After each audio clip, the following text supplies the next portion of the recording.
नमस्कार, matrix YouTube channel पे आप सबका स्वागत है। जैसे कि लास्ट वीडियो जो हमने अपलोड किया है, जिस कॉन्सेप्ट के ऊपर हमने डिस्कस किया है वो है वर्स्ट इज फर्स्ट। हमने दिखाया आपको कि किस तरीके से बोर्ड में आपको फाइंड आउट करना है कि हमारी कौन सा पीस बैड है या कौन सा पीस अच्छे पोजीशन पे बैठने के बाद भी शायद वो अच्छा वर्क नहीं कर रहा है, उसको अच्छे स्क्वायर पे बिठाना चाहिए। कौन से डायगोनल पे ले जाने से वो ज्यादा अच्छा होगा, कौन सा स्पेस में ले जाने से वो ज्यादा अच्छा वर्क कर सकते हैं। इसी के ऊपर हमने लास्ट क्लास में डिस्कस किए थे। उसी का और एक एग्जांपल मैं आपको आज दिखाने वाला हूँ। मैं जो ब्लाइंड प्लेयर है उनके लिए स्पेशली बोलना चाहता हूँ पोजीशंस के बारे में। व्हाइट का पॉन है A2, night A3, B2, C3, D4, bishop D2, रुक E1, queen F2, F3, king H1, H2। Black bishop H3, queen H5, H7, king H8, रुक F8, F4, D5, bishop D6, B5, A6।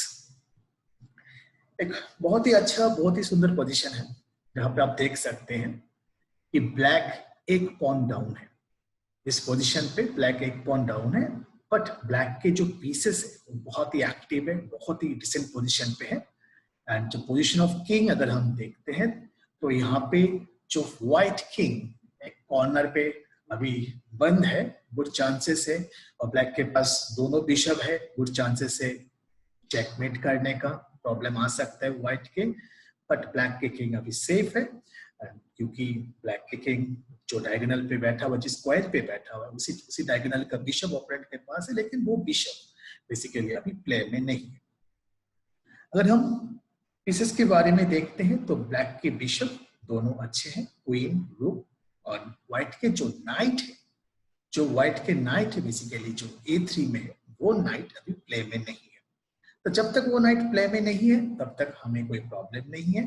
But किसी time पे हमें लग सकता है कि bishop cross night मार के हम ओपोनेंट के पॉन स्ट्रक्चर्स को खराब कर सकते हैं। ये आपके ऊपर चॉइस है, आप कभी भी इस चीज के ऊपर आप फोकस कर सकते हैं कि हम पॉन स्ट्रक्चर खराब करके उसी की बेस में खेल सकते हैं। बट जब आपके पीसेस इतनी एक्टिव हो एंड ओपोनेंट की किंग साइड में आप अटैकिंग बिल्डअप करके रखे हो, तो इन दैट केस ऐसे नाइट को, जो नाइट एकदम एक्टिव नहीं है, उसको टाइम लग रहा है एक्टिव होने में, तो उस नाइट को मारना एक्चुअली सही डिसीजन नहीं है। अभी हम पहले देखते हैं कि ब्लैक इमीडिएटली इस पोजीशन पे कुछ कर सकते हैं क्या नहीं। जब तक ब्लैक का जो D8 वाला, D6 वाला जो बिशप है वो अभी प्ले में नहीं है, एंड जो व्हाइट के क्वीन F2 है वो एक मेन डिफेंडर है जो F3 पॉन को डिफेंड करके रखा हुआ है। सो इमीडिएटली ब्लैक देखने में लग रहा है कि ब्लैक अभी ऐसा कुछ नहीं कर सकता, थोड़ा टाइम लगेगा बिल्डअप करने में, बट ब्लैक की फेवर में है पोजीशन। लेकिन जो लास्ट क्लास में जो हमने डिस्कस किए थे, जो लास्ट हमने वीडियो जो अपलोड किए थे, उसमें हमने दिखाया था कि अगर आप जो प्रिंसिपल है वर्स्ट इज फर्स्ट, अगर वो आप यूज करते हैं तो आप बहुत इजीली ये गेम विन में कन्वर्ट कर सकते हैं।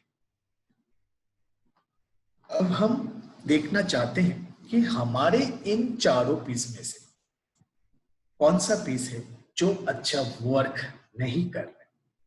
तो हमें वन बाय वन हमें अपनी पीस के बारे में देखना। हम देख सकते हैं H3 वाला जो बिशप है वो स्ट्रॉन्ग है, बहुत ही स्ट्रॉन्ग है।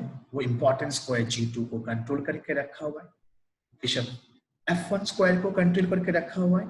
सो ये बिशप किंग के सामने है, is very strong. Queen H5 बहुत अच्छी पोजीशन पे बैठा हुआ है, जिसके कारण ओपोनेंट की क्वीन F2 वो किसी भी जगह पे जा नहीं सकता। अगर इस पॉन को छोड़ के जाता तो मेट, तुरंत मेट लग जाएगा। अब रह गया हमारे पास F8 वाला रुक एंड D6 वाला बिशप। अब हमें इन दोनों पीसेस के बारे में देखना है कि इनमें से कौन सा पीस ज्यादा एक्टिव नहीं है।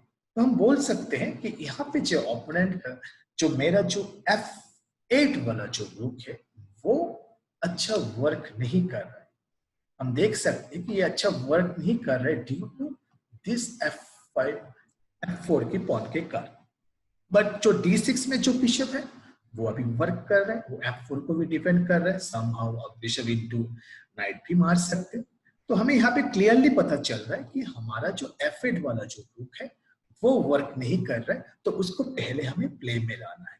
तो very simple move, black simple first move play, रुक G8, idea bishop G2 check, रुक G2, दोनों मूव्स आपके पास है, bishop G2 check, bishop into F3 clearly minus, और इस मूव खेलने के बाद ओपोनेंट के पास एक ही मूव है इसको डिफेंड करना, वो है रुक G1। So it's called the forcing.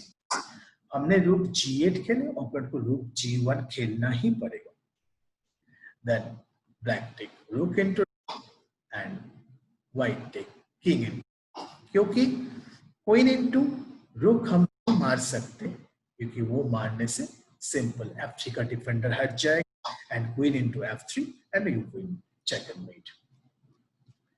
So rook into rook, king into rook, एक स्ट्रक्चर आपके सामने आया है, पोजीशन चेंज हो गया, और हमने ऑलवेज बोला है कि एवरी मूव में पोजीशन चेंज होता है, और चेंजिंग पोजीशंस को पढ़ना बहुत अच्छे से पढ़ना पड़ेगा, तभी आप अच्छे मूव्स बोर्ड में फाइंड आउट कर सकते हैं। दोबारा हमें इस जगह पे वर्क करना पड़ेगा, इमीडिएटली कुछ नहीं हो रहा है, तो हमें देखना है कि हमारे पास जो अभी बिशप, क्वीन और बिशप है, इन तीनों पीस में से कौन सा पीस है जो अच्छा वर्क नहीं कर रहा है। हमें बार बार एक ही पैटर्न यूज करना है कि हमारा वर्स्ट पीस कौन सा है, गंदा पीस कौन सा है जो अच्छा वर्क नहीं कर रहा है। हो सकता है कि आपके सारे पीस एक्टिव हो, एक्टिव होने के बाद भी ऐसा हो सकता है कि इनमें से भी कोई पीस है जो इतना अच्छा वर्क नहीं कर रहा है। अगर वो पीस दूसरे कोई स्क्वायर पे, इंपॉर्टेंट स्क्वायर पे या ओपोनेंट के कैंप में कोई जगह पे जाके बैठ सकता है, हो सकता है उससे ज्यादा वो स्ट्रॉन्ग हो सकता है। लेकिन अगर हम इस पोजीशन पे देखते हैं तो हम देख रहे हैं कि बिशप H3 बहुत स्ट्रॉन्ग पोजीशन पे बैठा हुआ है, किंग के सामने इंपॉर्टेंट स्क्वायर सारे कंट्रोल करके रखा हुआ है। क्वीन H5 वो भी अच्छा है, बट अभी मेटिंग नेट नहीं है, क्वीन इनटू F3 चेक देके मेट नहीं हो रहा है, एंड बिशप D6 में जो है वो अभी भी F4 पॉन को डिफेंड कर रहा है। सो यहाँ पे हमें क्लियरली पता चल गया कि इस पोजीशन पे हमारी जो क्वीन है वो क्वीन अभी अच्छी पोजीशन पे नहीं बैठे हुए, मतलब अच्छा जगह पे जा सकते, बैठे हुए अच्छी जगह पे, बट वो इतना वर्क नहीं कर रहा है जितना अगर वो और कोई अच्छे स्क्वायर में जाके कर सकते। तो हमें फाइंड आउट करना है क्वीन के लिए बेस्ट स्क्वायर कौन सा है। ओपोनेंट की कैंप में हम अगर पहले सर्च करते हैं कि ओपोनेंट में कैंप में कौन सा स्क्वायर है जो स्क्वायर सबसे खाली है, कौन सा स्क्वायर ऐसे जगह पे जहां पे आपकी क्वीन बैठने के बाद ज्यादा स्ट्रॉन्ग हो सकता है, तो हम इजीली फाइंड आउट कर सकते हैं ओपोनेंट के पास ये जो D3 वाला स्क्वायर है वो D3 स्क्वायर वीक है, उस स्क्वायर पे कोई कंट्रोल नहीं है। अगर यही पोजीशन पे हमारा क्वीन अगर D3 तक पहुंच गए तो क्वीन ज्यादा स्ट्रॉन्ग होगा एंड C2 को भी रोक देगा, बैक रैंक की चेकमेटिंग की पॉसिबिलिटीज है, यहाँ पे आपके पास चॉइस ज्यादा बढ़ जाएगा यहाँ पे। तो it's very easy with check, जहां पे हमें चांस मिलता है फोर्स करके अगर अपने उसी स्क्वायर पे जाने का तो हमें जरूर यूज करना है। Queen check, king H1, queen G6 check, king H1 is the only move and you play again queen. अभी आप देख सकते हैं आपकी क्वीन थोड़ी देर पहले H5 में था, अब क्वीन D3 में है, पोजीशन वही है, सिर्फ रूक दोनों उठ गए बोर्ड से, और आपकी क्वीन कितना एक्टिव हो गया, ओपोनेंट के पास खूब लिमिटेड मूव्स है, ज्यादा मूव नहीं है ओपोनेंट के पास, क्योंकि क्वीन नहीं हट सकता, क्वीन हटने से मेट है क्वीन इनटू F3। आपको ये ध्यान रखना है कि आपका किंग सेफ है क्या नहीं, आपको ये देखना है कि विद चेक ओपोनेंट कोई पीस एक्टिव ना कर ले, या ऐसे सिचुएशन पे ऑब्वियसली ओपोनेंट ट्राई करेगा कि परपेचुअल टाइप कोई चेक्स अगर दे पाते हैं, बाय चांस ओपोनेंट की क्वीन अगर बाहर होता तो मैं भी सम क्वीन F6 चेक, क्वीन ये चेक, ऐसे चेक देके वो मैं भी परपेचुअल के लिए आपको प्रॉब्लम क्रिएट कर सकता हूं। आपको ऑलवेज ध्यान रखना है कि ओपोनेंट के पास काउंटर प्ले क्या है, अगर वो काउंटर प्ले इतना सॉलिड नहीं है तो आप जा सकते हैं। यहाँ पे ओपोनेंट के पास कोई ऐसे कोई अच्छी मूव नहीं है, तो opponent simple move play bishop E1 और जस्ट गेम को होल्ड करने की कोशिश कर रहे हैं, एंड कोशिश कर रहे हैं कि नाइट C2 करके नाइट B4 एटलीस्ट कुछ काउंटर प्ले। तो दोबारा हम देख रहे हैं कि इमीडिएटली हम मेटिंग नहीं लगा सकते बोर्ड में, और ओपोनेंट का मेन डिफेंडर है वो है F2 वाला क्वीन। अगर ये क्वीन यहाँ से हट गया तो हम इजीली ओपोनेंट को मेटिंग में डाल सकते हैं। तो सेम चीज हम दोबारा फॉलो करेंगे इस पोजीशन पे, कि वही वाला रूल्स हम यूज करने की कोशिश करेंगे जो रूल्स है वर्ड्स पीस फर्स्ट। हम देखेंगे कि हमारे इन तीनों पीस में से कौन सा पीस है जो पीस बोर्ड में यूज नहीं हो रहा है।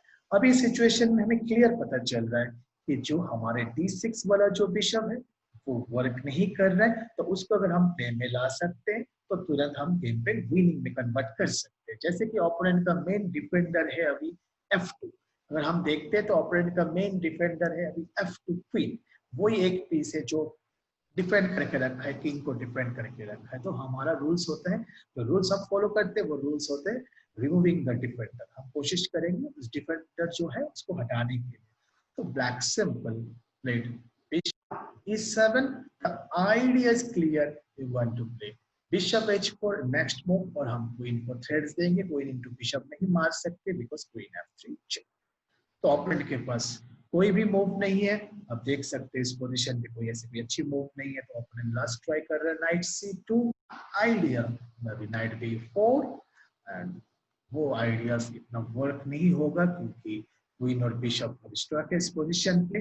तो black simple go for bishop H4 and opponent last try night B4 and last try. अगर गलती से ब्लैक बिशप इनटू क्वीन मार देते हैं तो फिर थोड़ा सा फाइट में आ जाएगा, इक्वलिटी आ सकता, हो सकता है कि पोजीशन थोड़ी व्हाइट के फेवर में हो जाए बिकॉज बिशप इनटू क्वीन के बाद आपके पास भी नहीं रह जाएगा, night into simple D3 and night obviously ये जो बिशप है E1 उसको भी डिफेंड कर लेगा। सो यहाँ पे हमें क्या करना चाहिए, सिंपल मेंटेन द पोजीशन। हमें इस पोजीशन में वही थ्रेड को मेंटेन रखना है और एक मूव के लिए आपको queen D1 just wait, same thing जो F3 वाला स्क्वायर को आपने पकड़ के रखा है, F3 वाला पॉन को आपने पकड़ के रखा है, इसका बैक वीकनेस। और क्वीन के पास कोई भी मूव नहीं है, क्वीन जहां भी क्वीन इनटू पर जस्ट क्वीन इनटू H4 करते हैं तो queen into F3 check, king G1 and queen G2 checkmate. अगर क्वीन G1 आते हैं तब भी queen cross, very simple F3 win. और अगर क्वीन D2 आता है तब भी queen into F3 check and king G1 and queen F1 checkmate. So यहाँ पे किसी भी तरीके से व्हाइट अपनी पोजीशंस को सेव नहीं कर सकते। तो अब देख सके इस पोजीशन पे कि कितना इजीली हुआ है बैक ने विन कर लिया, कितना इजी ब्लैक ने, जो अभी सिचुएशन लग रहा है देखने में कि कैसे हम विन करेंगे, कैसे हम इसको अच्छी पोजीशन को विनिंग में कन्वर्ट करेंगे, तो ऐसे सिचुएशन भी ब्लैक ने बहुत जल्दी व्हाइट को फिनिश कर दिया, सिर्फ ओनली वो रूल्स फॉलो कर, वो प्रिंसिपल फॉलो करके, जो वर्स्ट पीस फर्स्ट, तो उसी को फॉलो करके उसने फाइंड आउट किया कि इनमें से कौन सा पीस है जो अच्छा वर्क नहीं कर रहा है, उसी पीस को प्ले में लाए और गेम बहुत इजीली विन में कन्वर्ट किया। तो मैंने ये आपको एक सेकंड एग्जांपल दिखाया कि कोई भी चीज वर्स्ट पीस फर्स्ट, कोई भी concept, feeling, discover attack, double attack, इससे जितने सारे आप इस टाइप के एग्जांपल कर सकते हैं इतना आपको और आइडियाज मिलेंगे और आप पोजीशंस के बारे में समझ सकते हैं। और जितना आप इसको लेके प्रैक्टिस करेंगे ऑब्वियसली आपको उसकी तरीके से आप अपना जो कॉन्सेप्ट है वो आप अपनी बोर्ड में यूज कर सकते हैं और आप सडनली कोई अच्छे प्लेयर के साथ, बड़े प्लेयर्स के साथ, या कोई ऐसे गेम जहाँ पे आपको ये कॉन्सेप्ट यूज करके अगर आपको वहाँ पे विन मिलता है तो ऑब्वियसली एक बूस्ट होता है, कॉन्फिडेंस आता है कि यस मैंने वो कॉन्सेप्ट यूज किया एंड वो यूज आज इस मैच में बहुत अच्छा हुआ एंड उसके कारण मुझे पॉइंट मिला। तो आपको कॉन्फिडेंस आ जाता है, आपको जो थिंकिंग प्रोसेस है वो थोड़ा चेंज हो जाता है और आपको कॉन्फिडेंस आती है कि हाँ इस तरीके से भी हम कैलकुलेट करके इस आइडियाज को यूज करके भी हमें पॉइंट मिल सकते हैं। जैसे ग्रेट एग्जांपल आपके पास वर्स्ट पीस फर्स्ट, आप इसको एनालिसिस कीजिएगा तो और भी देखिएगा, इस तरह से एग्जांपल फाइंड आउट करने की मैं कोशिश करूंगा कि इस टाइप के एग्जांपल आप और भी अपलोड करके देने के लिए, जैसे कि आप घर में इसको होमवर्क आप घर में कर सकते हैं। Thank you so much.